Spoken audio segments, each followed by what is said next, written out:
Welcome back to The Why on Scripps News. I'm Lauren Magarino. Retailers have reported massive losses over the past year, driven by a rise in retail thefts. The strain has forced Rite Aid to consider locking up all of its products at certain locations, and Walmart has said customers will start to feel it in their wallets if issues continue. So how are some stores dealing with this? One guy who knows is Joe Bonanno, CEO of Indyme. The company's security devices are used by big chain stores like Walgreens and TJ Maxx. Welcome to the show, Joe. And off the top, what are some of the services you offer companies really looking to combat retail theft? Thank you, Lauren. So Indyme is in the instant awareness business. We're making IoT sensors. We use artificial intelligence, video analytics. And we're really trying to identify suspicious behaviors that are happening in stores. And then once we have identified suspicious behaviors, we're gonna deploy something called active deterrent. So what is active deterrent? Active deterrent means, we like to say you do something suspicious, we're gonna turn something on you don't like. This could be flashing lights, it could be notifications of store associates, it could be a message over the PA. It's all designed to give the store a sense of physical security and active surveillance. So as an offender, you're constantly surveilling your surroundings, you're looking for store associates, you're trying to get away with this theft. And what we're trying to do is give a sense of physical security, active surveillance. And as the thief is comparing their risk-reward ratio, they're saying, well, if I steal these goods, I have this benefit, but my risk of apprehension has now gone up because more or less the store knows what I'm up to. And that's what we're involved in. Yeah, well, I mean, some stores are locking up everyday products like razors and toothpaste and, medicine. Is that effective? Yes, well, sadly, I think we all know, as your lead-in suggested, that theft is on the rise. We had this pandemic that created what I'll call a perfect storm of theft. So, people wearing bandit masks going into stores, people lost their jobs. Law enforcement response was really non-existent. And of course, we know store staffs were stretched very thin. This all led to a dramatic increase in theft. And not only that, but the violence associated with theft also increased.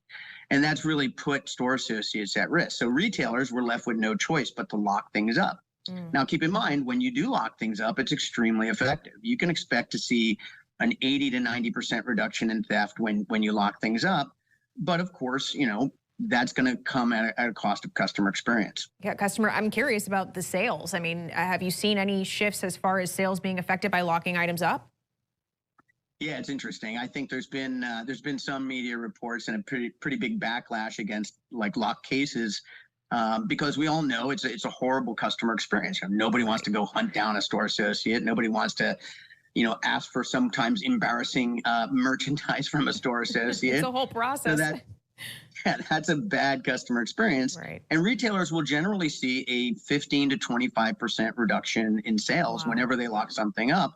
So this is really a tool of last resort. And I think it's an indication of, retailers just had to do something. Right. Well, okay. So that's last resort. But you told our producer about a new strategy to really protect items from theft. And you called it the value exchange, which is where shoppers would trade some type of personal information for the convenience to unlock a locked item.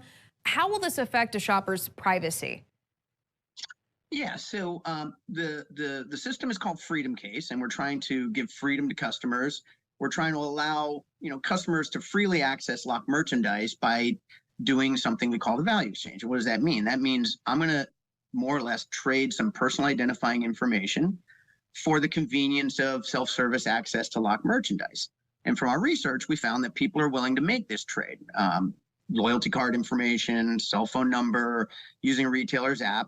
So you more or less tell us who you are, and then we're going to let you in the case with, in an unsupervised way. On your privacy concern, we do a couple of things to really make sure that privacy is maintained.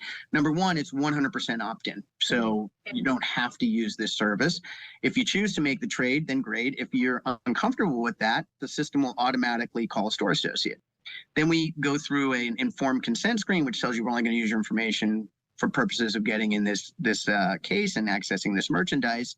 And that's what we do. Now, of course, that data, your personal information is encrypted. It's stored in secure servers. And in this way, we kind of navigate the myriad of privacy laws that exist in the country today. Well, fascinating to hear about the intersection really of technology and retail, and all at the point to really just combat this issue of retail theft we're seeing. Joe Badano, CEO of Indyme, we appreciate you being with us on The Why. Thank you. Thank you, Lauren.